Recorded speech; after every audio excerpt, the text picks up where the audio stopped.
Where do you go on YouTube to get the best conversations, level-headed, cool, with all the right statistics? You come to Fluent and Chill, right here. I'm Anthony K of Sports Fluent. That's my man, OG, J-Dub, from Chilltown Hoops. What up? What up? What up, man? We got some good topics today. We got some good stuff, man. We're going to take the people back a little bit.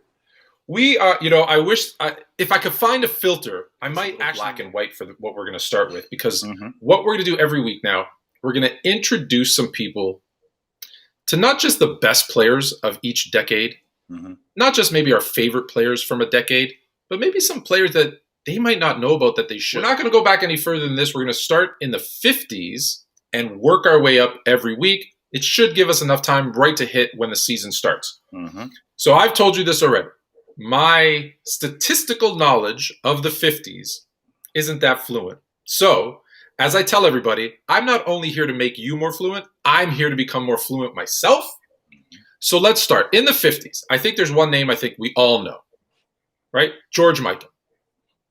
The Lakers, the first dynasty, the first dominant big man. What do we really know about George Mikan? You were asking me, what do you remember from the 50s? George Mikan. That Laker team in Minneapolis, they were the first dynasty. And George Mikan, what we can't do, but before I even get into this, Tone, what we have to understand is we got to know where we came from and how we got to Shaquille O'Neal and Olajuwon and Jabbar, how we got to those guys. So we can't appreciate those guys until we know where we came from.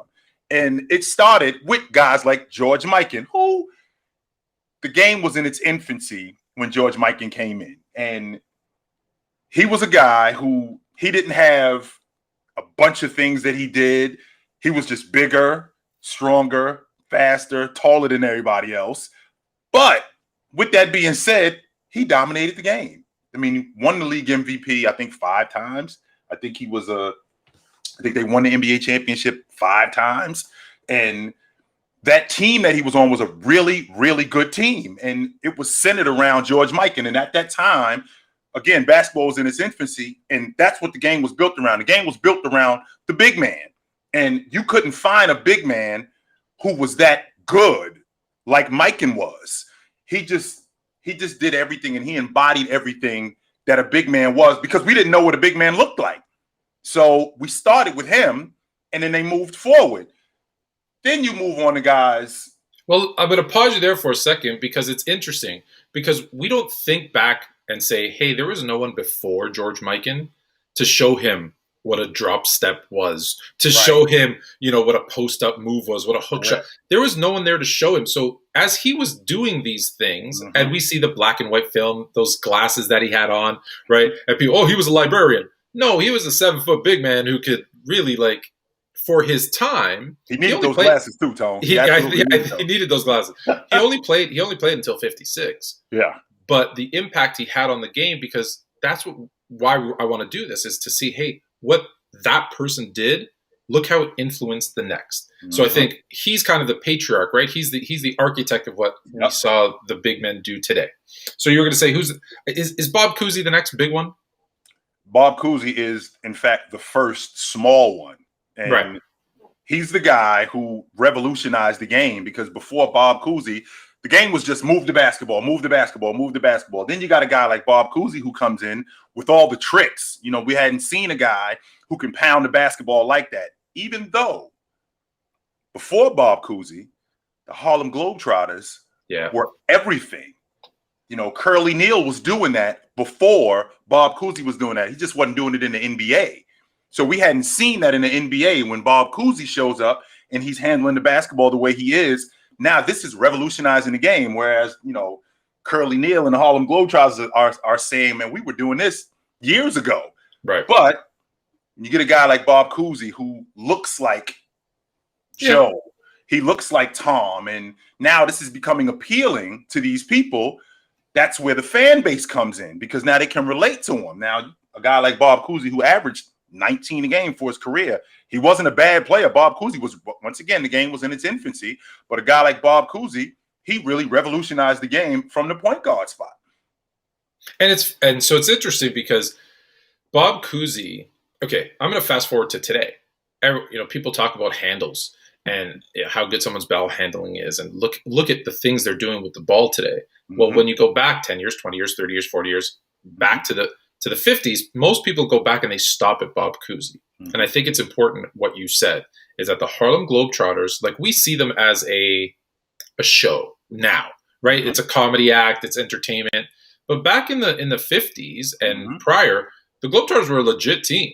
Like, they did all this fancy, dribbling and passing too, but they were, I know they just beat up on the Washington Generals, but there was actually talk of them being, they were trying to get an NBA franchise. They wanted to be in the NBA, correct? Well, what the Harlem Globetrotters also did was they would play the NBA champs, and they would beat the NBA champs every year. In fact, it was Wilt Chamberlain who said if it wasn't for the NBA, he would have stayed with the Harlem Globetrotters. He loved it. He loved playing with the Harlem Globetrotters. He loved everything about playing with the Harlem Globetrotters. Going to the NBA was a dream of his, of course, but Wilt said that the Harlem Globetrotters were absolutely his first love. And you get a team like the Globetrotters, which was a show. Absolutely. Always, yeah, for sure. It was absolutely a show with Curly Neal and guys like that. But these guys could actually play basketball. It wasn't just a show. These guys were very skilled. These guys knew exactly what it was they were doing, and they were really good. So, the Harlem Globetrotters revolutionized the game, and that was brought into the NBA with guys like Bob Cousy, who we didn't see guys throwing the ball behind their back in the NBA. We didn't see guys handling the basketball like that in the NBA until Bob Cousy showed up, and that was birthed from the Harlem Globetrotters, I think. Yeah. I tell everyone who says they didn't handle the ball like this back then, look, don't get me wrong, it's gone. It's evolved. It's changed. But I say anyone who says they didn't do stuff like this, I say just go back and watch tape of the Globetrotters, right? And Cousy for that matter. Look what they were doing. It's not that different. It's not that it's not as crazy as people make it seem. So if we're looking at Mike and we've talked about Cousy, who's one that maybe most people don't know about, or if not one of those two, who was your favorite that you kind of looked that you when you look back? Bob Pettit. I love Bob Pettit. I think Bob Pettit, and this sounds crazy when you're talking about almost 70 years later, 65 years later, I think Bob Pettit could have played today. And I think that he would be really good. If Bob Pettit is more like an extension, Kevin Love is more like an extension of who Bob Pettit was. Bob Pettit had a nice mid-range game. He could take anybody off the dribble, 6'9". He could get to the basket on anybody. He had a pretty good jump shot in terms of the perimeter. In terms of his mid-range game, he was strong as an ox. He was not to be pushed around. He gave Russell everything Russell was looking for, everything. And he was the consummate pro, man. A lot of people don't really pay attention because of what you just said, Tone. The game was in black and white, so it's one of those, whatever. So they weren't really paying much attention, as opposed to these guys were really good. And Bob Pettit was one of those guys who I think that Bob Pettit could play in today's game because I think he was an extension. I think Kevin Love is an extension of who Bob Pettit was. Like I said, 6'9". He was about 215, 220 pounds. He could play on the perimeter. He could rebound with the best of them. He could defend. He was strong as an ox. And he was a first-team All-NBA performer for many years. And they won the NBA championship.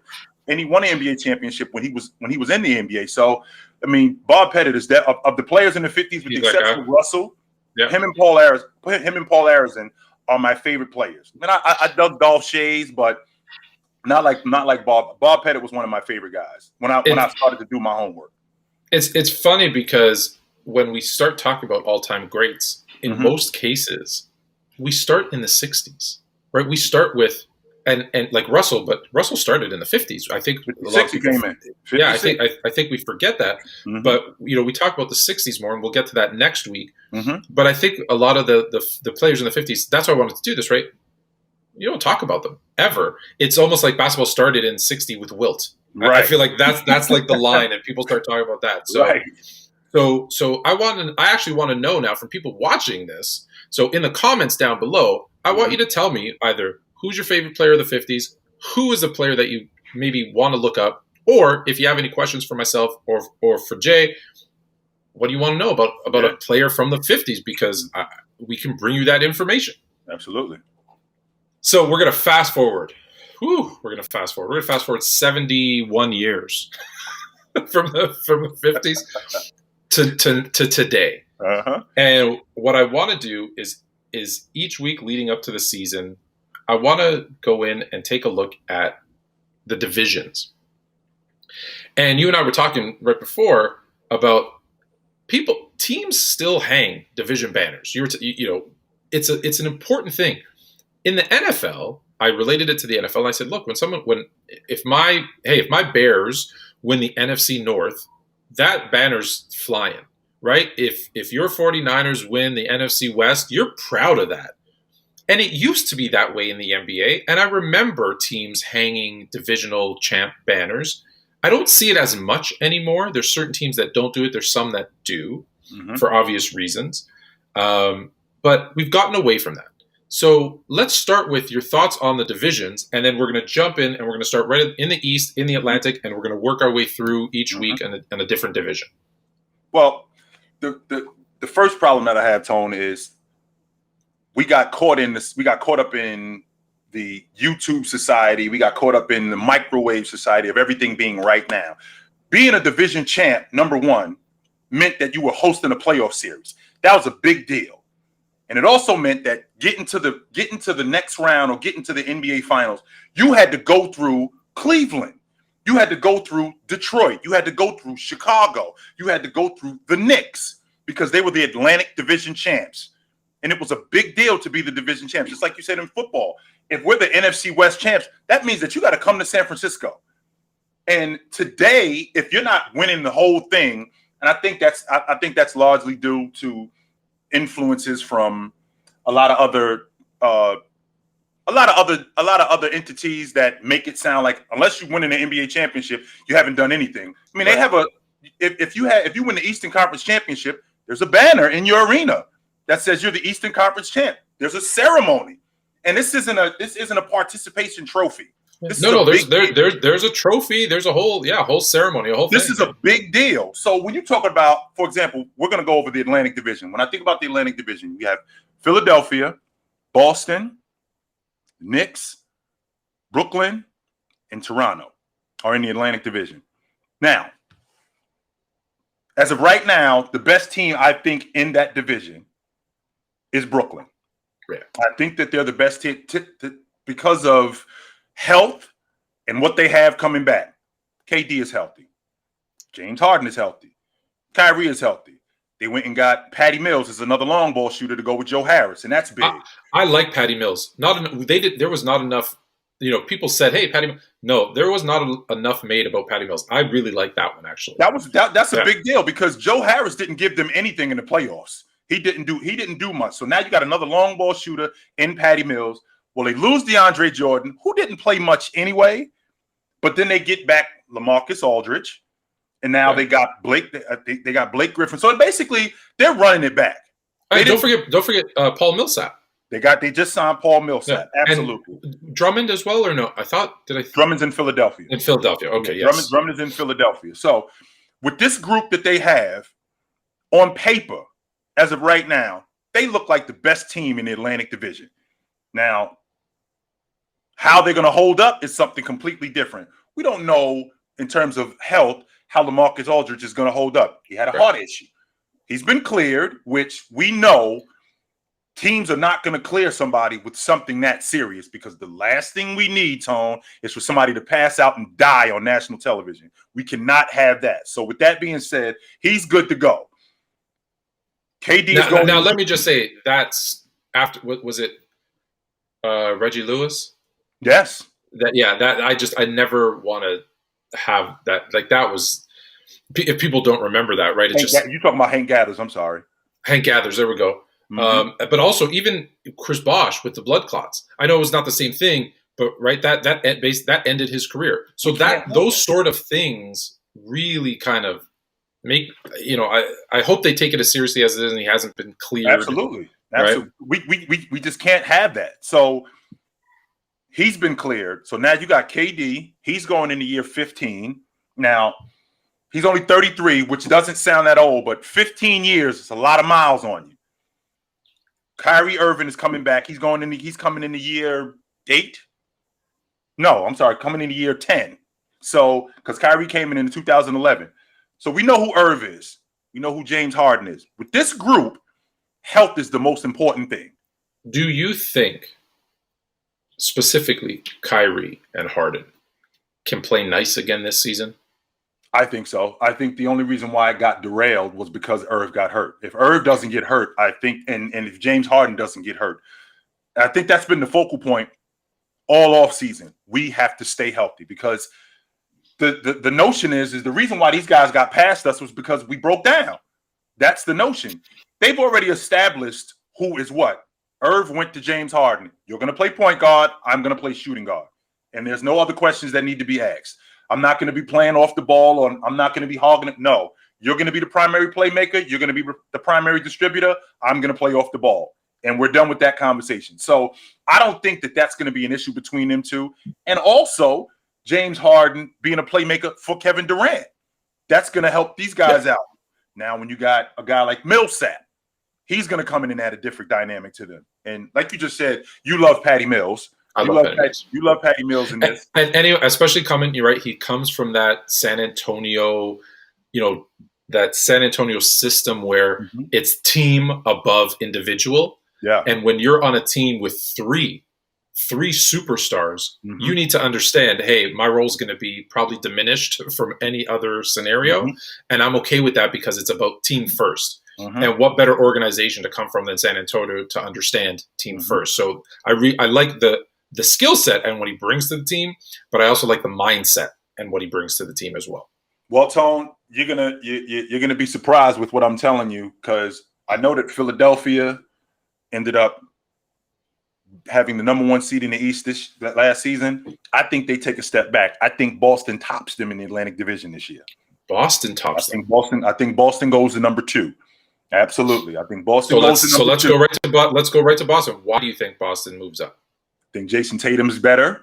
I think Jason Tatum takes a step forward. I think that with Jaylen Brown getting hurt, that really screwed them up. I think Jaylen Brown is a star. And I think that he's going to be better this year. I think he's going to be a better defender. They signed Robert Williams. I think that's their rim protector and their rebounder.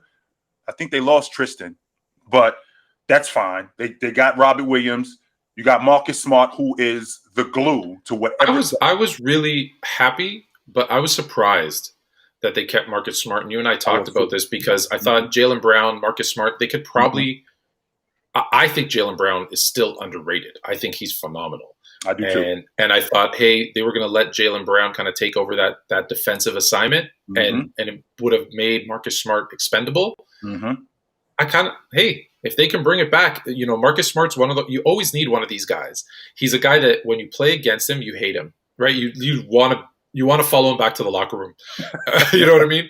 But when he's on your team, you love him because he will do whatever it takes. And I love those guys. Absolutely. So you got a guy like Marcus Smart who's going to be back. You got Jaylen Brown. You got Jason Tatum who's going to be their best player. And I think that, Pause, because I got to ask you this. I got to ask you this question. It's really important about Jason Tatum because I just did a agree, disagree. And I said yes, and I want to know your thoughts. Will Jason Tatum be an MVP? Not necessarily this year, but like in his career. In the next 2 to 3 years, I think he's going to be the league MVP. I think he's going to be the best player in the game. I've always felt like that, and I still feel like that. He's my favorite player under 25 today, and that includes Trae Young, Luka, Zach LaVine, Donovan Mitchell, all of these young guys. Yeah. Jason Tatum is my favorite player under 25. I love everything about his game. Everything. I feel like he already has all the tools. There's just that switch that needs to just, hey, I am this good. I almost feel like he knows it, but I don't think he knows it, if that makes sense. And that's why, and it really hurts me. That's why Kobe should have been here for him, because Kobe's the one in his ear telling him, there's nobody out here that's better than you.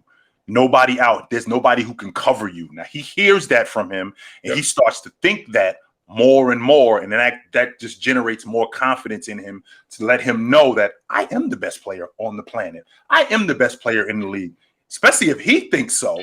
Absolutely, because he was mentoring him.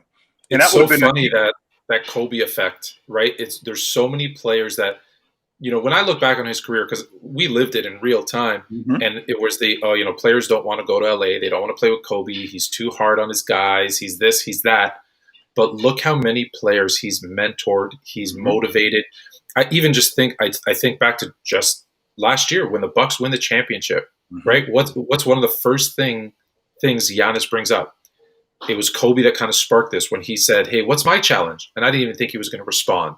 And he said, "My challenge for you is to be the MVP because you're that good." And that's what gave Giannis the confidence to go out and be a 2-time MVP. Yes. And then be a champion. It's that confidence that Kobe gave him. And I think you hit the nail on the head. I think Kobe not being around might slow Tatum down a year or two, but hopefully that switch, because you see it.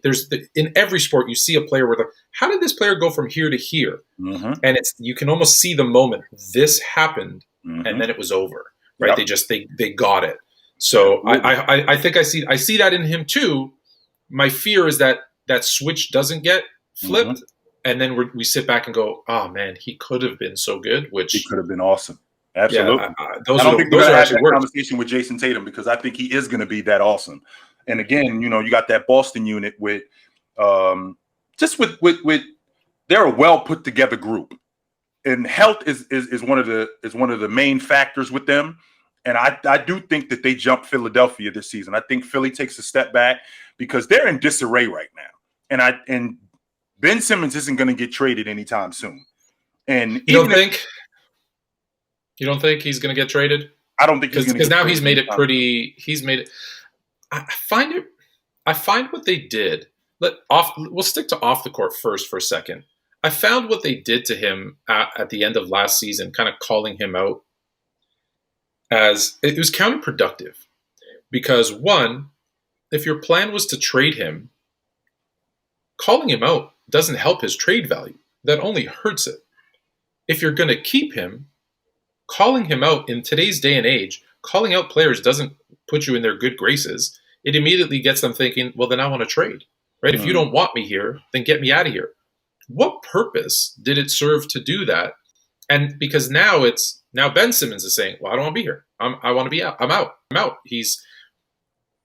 I just thought what I thought more than anything, Tone, was I thought it was going to be motivating for him. I wasn't very good and I need to get better, as opposed to this team doesn't want me. No, it's not that we don't want you.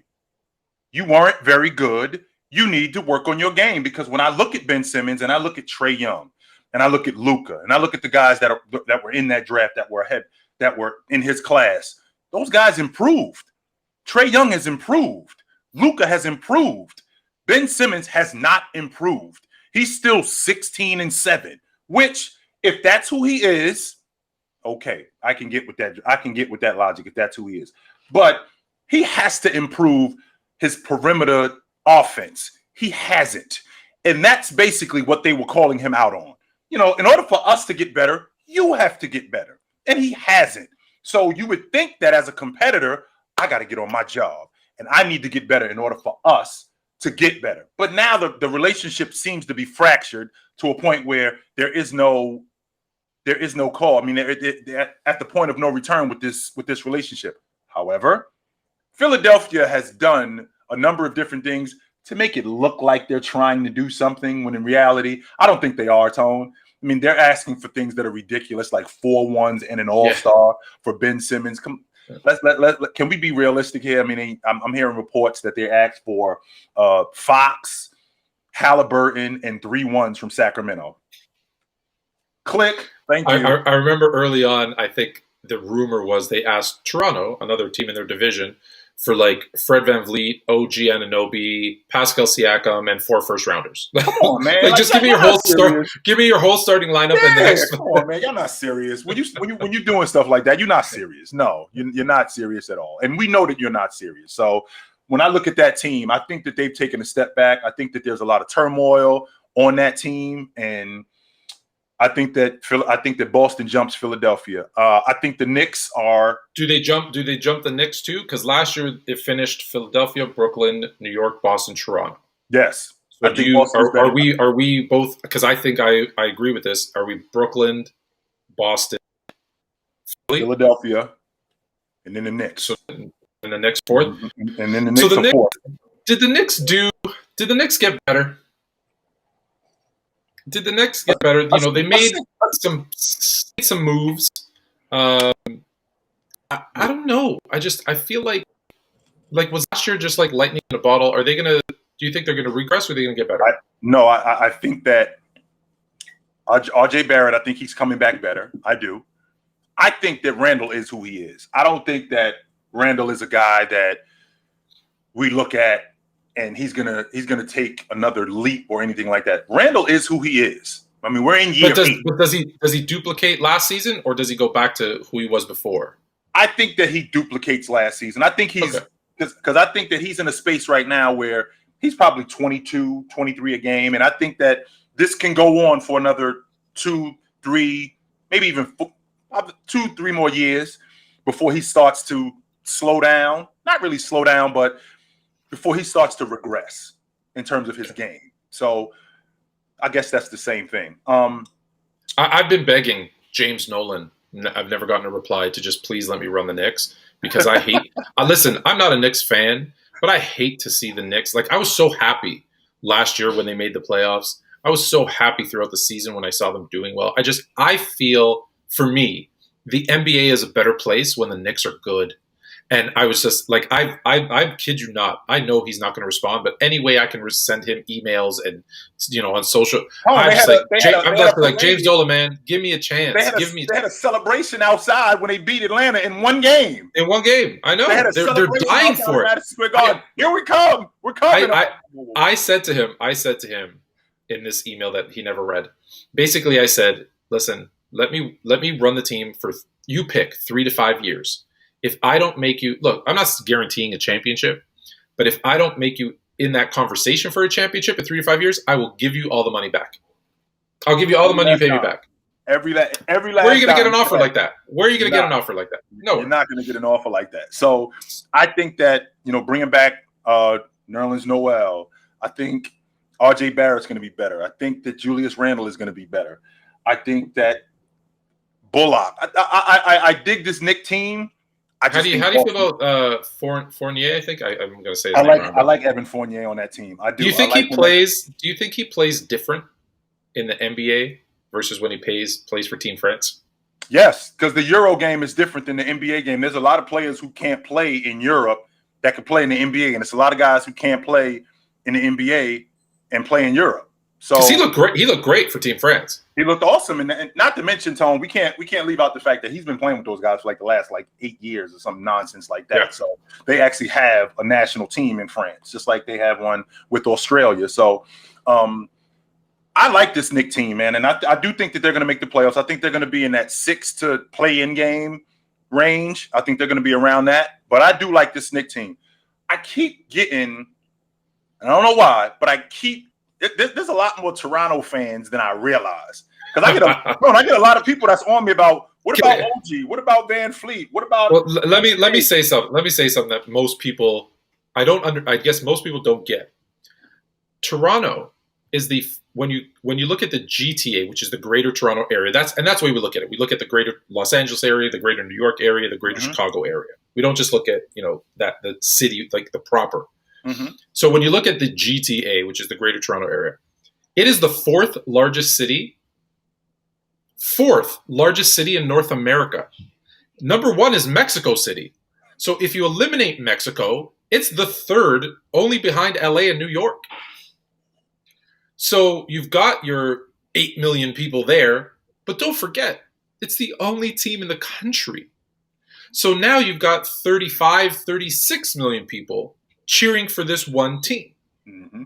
And I get it, that's the state of California in terms of population, but that also trickles down. We're going to talk about this player in a second, but let me ask you, growing up, Kevin Durant's favorite team? Washington kid, by the way, his favorite team? Toronto Raptors.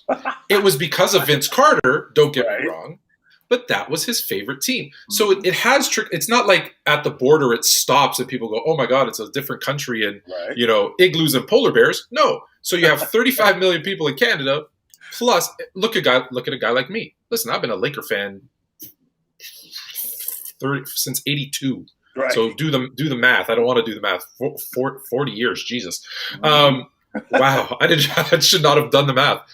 But I live in Toronto, back and forth. Like right now I'm in Toronto. So of course I follow my team because those are the games I can go to.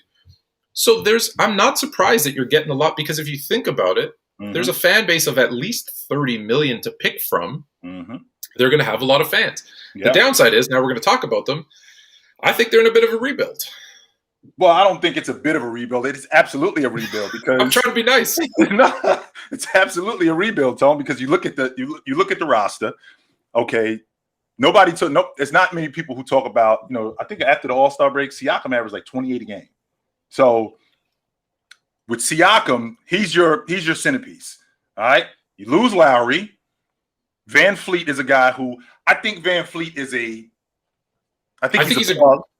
he's a great sixth man. I think we did him a disservice starting him next to Lowry, because you had kind of 2 6-foot guards, and it made it really hard defensively. And when you're expending that much energy because you're smaller, it makes your offensive game, it's tough, and that's why I think he was so streaky. Yeah. So he moves into the starting role, however, at the point guard. I think he's a great second unit guy, but he's going to be your starting point guard.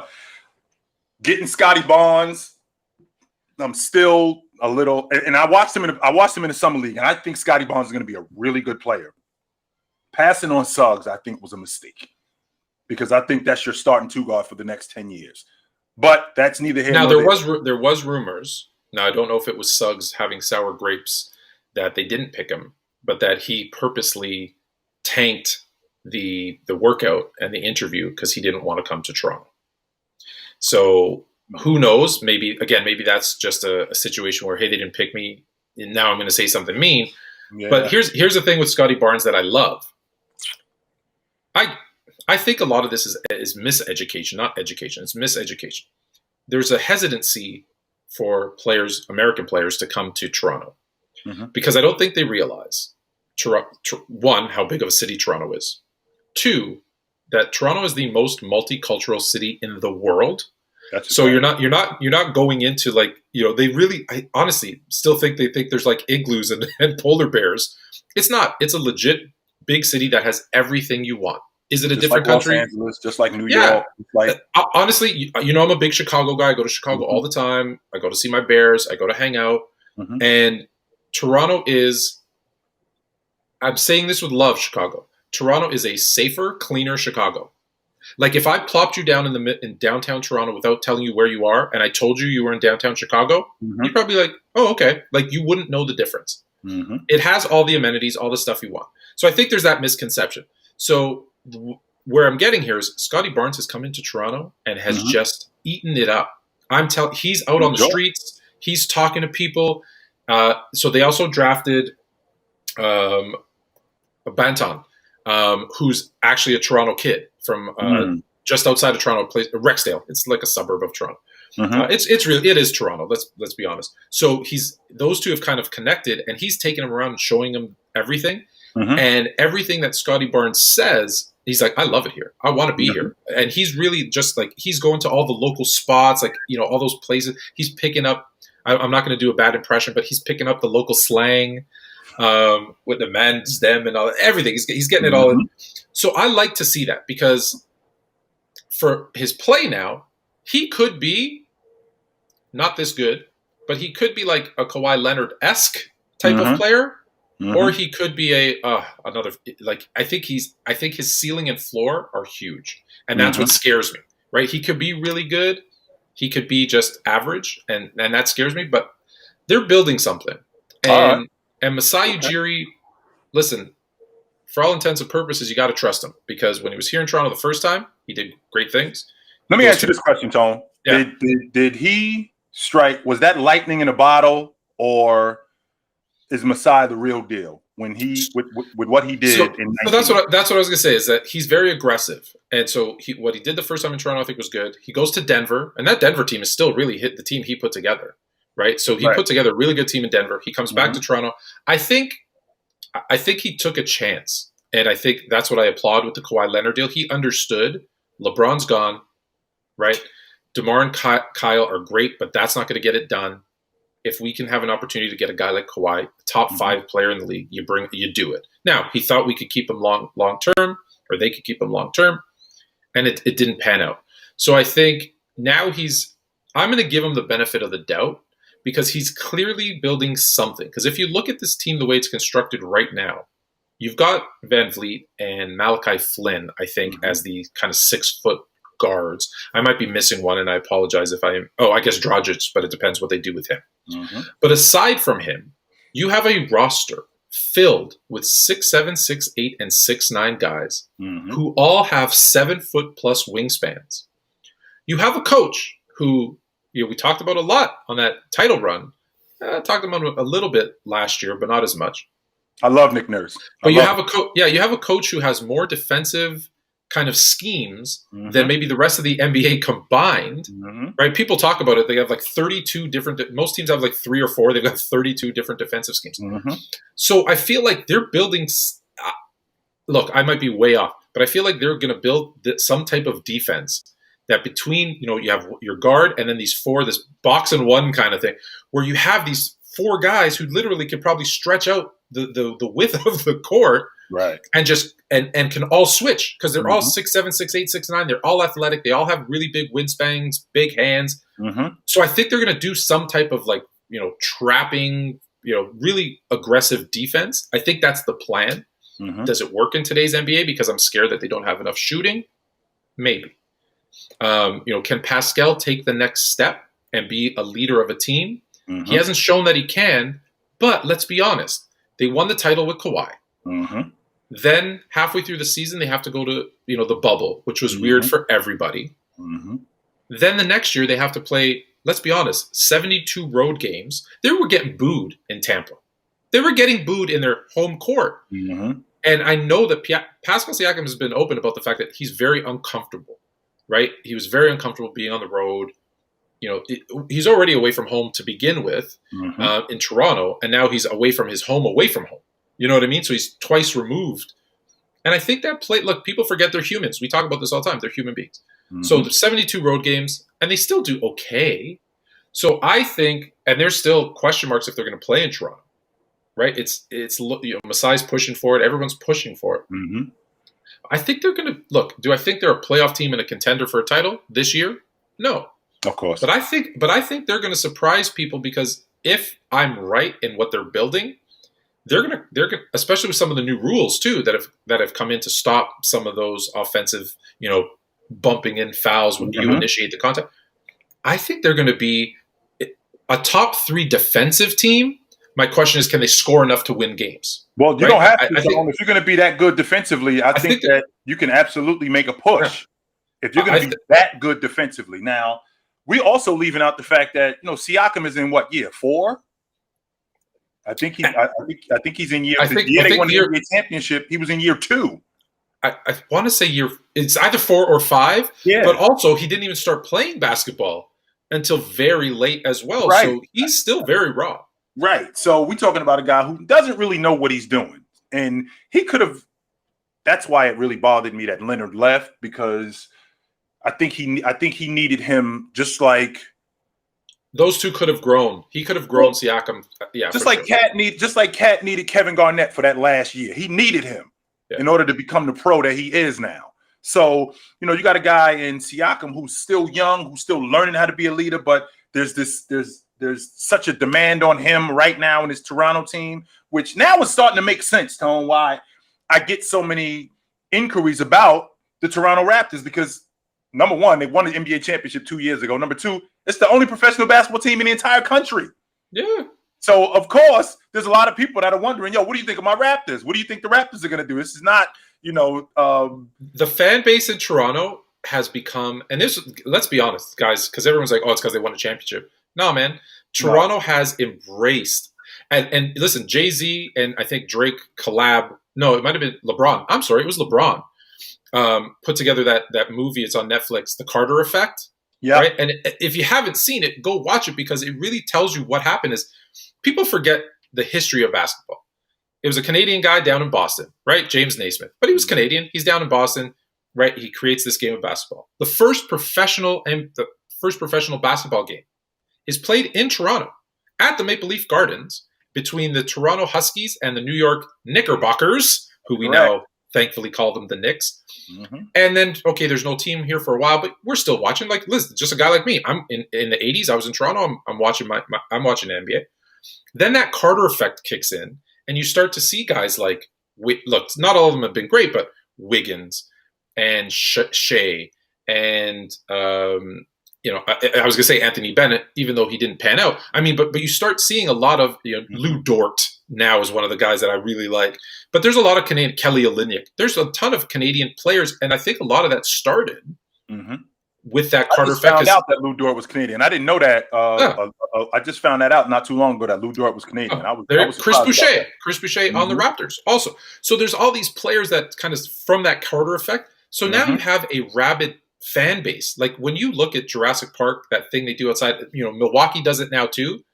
That Toronto started that, and during the NBA championships, if you can imagine this, there was one in like every city. So it wasn't. So there was the Jurassic Park in Toronto, but like there was ones out in the suburbs. There was ones in Vancouver, in Calgary. Like if you can imagine a country having these outdoor watching parties, it was huge. Yeah. So that's probably why you're getting all the inquiries, which makes complete sense. It does make sense.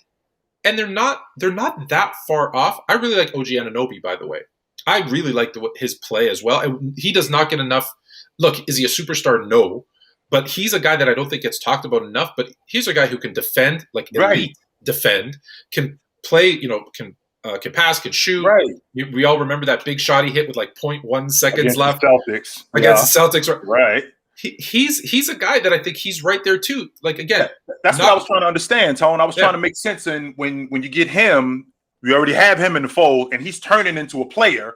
And then you bring in Scotty Barnes, and I'm thinking, well, wait a minute, what is Scotty going to do? And how are we going to work this out between him and OG? Is OG going to just be a primary defender? Is he going to be somewhat of a ball handler now? Is he going to be how are we going to work this out between these two? Because I love everything about OG, everything about him. So I feel like it's almost like. Okay, I'm gonna coin a phrase here, and then we'll move on to our last topic. Mm-hmm. I feel like they're gonna play medium ball, and hear what I mean. Instead of a bunch of guards playing small ball, they're not gonna play. It's not gonna be a bunch of guards. It's not gonna be a bunch of big men. It's not gonna be like tall ball. I think it's medium. It's a bunch of these guys right in the middle. Like I said, 6'8", give or take an inch, with really long wings, and it's gonna be this kind of hey, we're just gonna throw out these 5 guys at you that can all switch. So what's the most popular play still in the NBA? A pick and roll. It's got nothing on us. We'll just switch. We'll switch every pick and roll, and you won't see a drop-off. Because if it's Siakam, OG, Scotty Barnes, Chris Boucher, whoever, they're all going to be able to – they all can move and defend you. They can all block your shot. They can all steal the ball from you. So I think that's going to be – if I'm right, I think that, again, they're an interesting team because they're doing something – they're doing something different, right? It's a copycat league. Everyone wants to, hey, let's get 10 superstars. Well, not everybody can get. I think it's interesting. I think it's Brooklyn. I saw this the other day. Brooklyn and LA have every single player from the 2012 All-Star team on either one of those teams, with the exception of Chris Paul. Can you believe that? With the exception of Chris Paul. So Chris Paul probably should go to the Lakers. Can you believe that? But it's just, it's crazy. They're about 10 years too late, but I still think it's going to be fun to watch. So we got Brooklyn. So we got Brooklyn, Boston, Philadelphia, the Knicks, and Toronto. That's how we're going. Yeah, I unfortunately agree with you on every single one.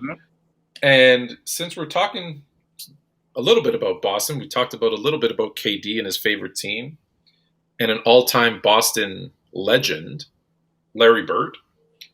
I got into it a little bit yesterday because someone tried to make it seem very obvious that Kevin Durant is a better player, just all-around player, than Larry Bird. I, in my typical fashion, quickly came to Larry Legend's defense, and I said, listen, I get that, there's a recency bias. We look at the way Kevin Durant can score. He's a 7-footer. But I reminded him that scoring is close. I think they're about 2 or 3 points per game for their careers, because we're talking about careers. But their shooting averages are fairly close. The only real big differences are rebounding, which is a huge plus to Larry Bird. Assists, which I think he averages about 2 more assists per game. championships, which kind of matter. And now we can't compare. We can't say, oh, super team. No, they both had great teams when they won their chips. So you Both can't. of them. That's pretty even. One has a few more MVPs, I believe, and all defensive teams. So I thought, as an all-around player, I don't see how you make that Larry Bird isn't as good as KD. And I'm going to go out and say this: Larry Bird is the greatest small forward to ever play the game. Oh, what? Better than James? James, much like you do with your point guards, I don't see James as a traditional small forward. Here we go. Yes, he is, Tony. You're not going to get away with that. Yes, I see him as a kind of point forward. He's played the three. No. If Steph Curry isn't a point guard, James isn't really a small forward because he plays power forward, he plays point forward, he plays point guard. So I put him in a separate category. And number one, when did he start doing that? Number two, Larry Bird also played point guard. Larry Bird also played point forward. In fact, Larry Bird originated the point forward. Oh, I can't believe you just said that. Are you kidding me? I said that to get your reaction because, one, I wanted to bring up the Steph Curry isn't a point guard, and two, because I put James in a separate category all to himself. Yes, if I'm being honest and we're keeping them based on their actual positions, yes, Larry Bird is the second greatest small forward of all time. I do put James as kind of this enigma outside of traditional, and that's fair. To traditional positions. I thought you'd like that too. My issue, Tone, is when I hear people, like you said about the recency bias. Okay, I can appreciate that. But when I hear people talk about Kevin Durant, like it's not even a question where he's hands down better than Larry Bird. And I'm thinking to myself, wait a minute. Have you ever watched Larry Bird play? Do you know anything about Larry Bird? Do you know that Larry Bird was the league MVP 3 straight years when Jabbar was running around, when Moses Malone was running around, and Magic was running around, and all-time great players were running around? Probably would have been more, right? Because they stopped voting for him. Let's be honest. They couldn't. After he won it the last time, that was it. Even though I thought he had a better season in 86 when he won it. I thought he had a better season in 87 and in 88. I thought he had better seasons then than he did in 86. But they couldn't give it to him 5 straight years. Absolutely not. But when you talk about a guy like Larry Bird, who is an incredible playmaker, he was their primary play.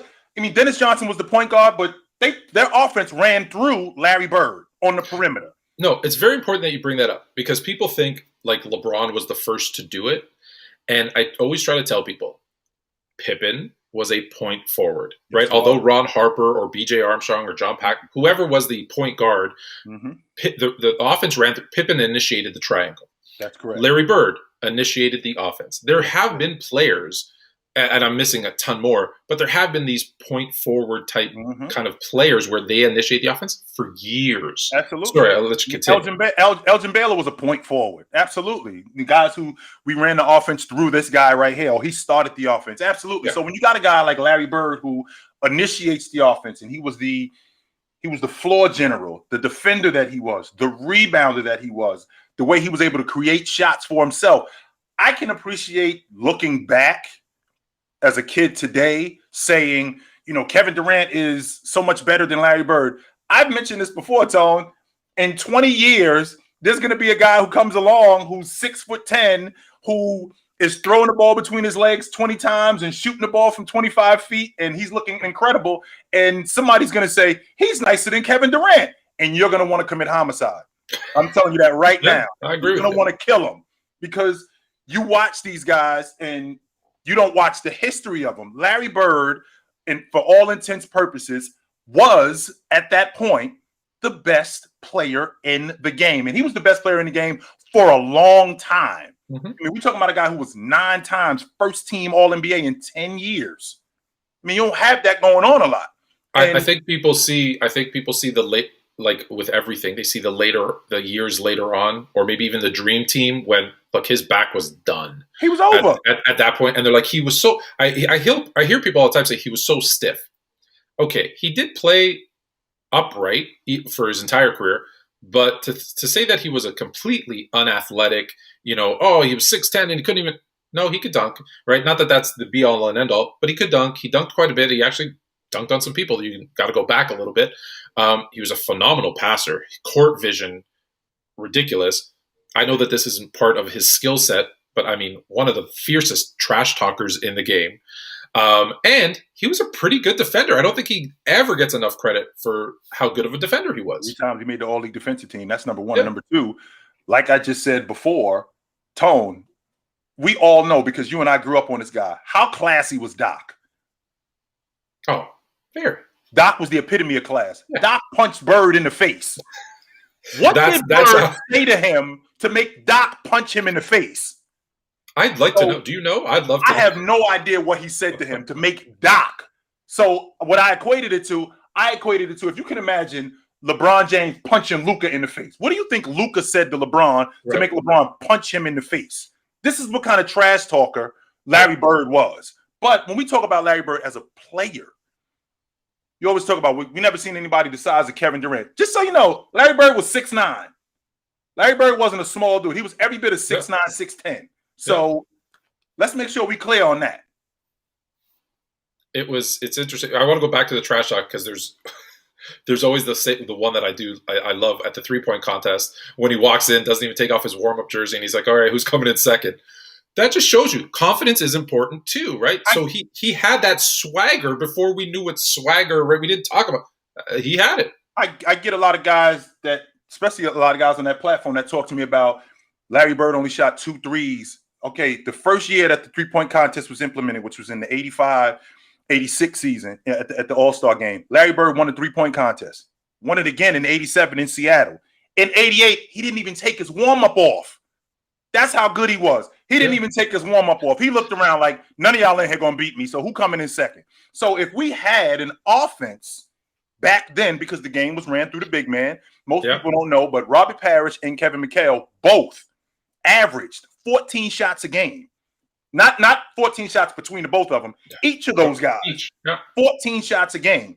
So we didn't have an offense like we have today where you got the ball moving and you got teams, their offense is predicated on the long ball. I'm certain if that was going on back then, Larry Bird could have absolutely done that. Just because. And let's be clear. Larry Bird, much like some of the others that I talk about from that generation, came up through college ranks where there was no 3-point line. The NBA implemented it in 79. Mm-hmm. And in those first kind of 3-4 years, obviously because it was a new thing, the NBA as a whole only averaged about 20-something% from 3, which is also what Larry Bird did. But yet for his career, he's almost a 40% 3-point shooter.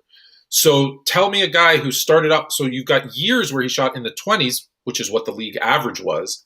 And yet for his career, which was short, 13 seasons, he somehow got it up to around 40, 30, whatever it was, mid-30s, 40. So to say that he couldn't, of all the guys, to say that he's one that you couldn't just plop in today's NBA, no, he'd be just fine. He'd be great. He'd be just fine. Absolutely. He'd be great. No question about it. So we agree, Bird. Yes. Greatest small forward ever. No. Second, maybe second. Oh, okay. All right. So that's it for Fluid and Chill, the NBA edition. We have an NFL edition coming out on Friday. And for those that see this in time, J-Dub, he's out of jail. He's out of jail on TikTok. We're going to go live. We couldn't do it Monday night, so we're going to go live Wednesday at 8 p.m. Come check us out. Come check us out and let us know what you want us to debate, what you want to know, what you want to debate us on. We'll talk to you then. Until next week. Take it light, but take it.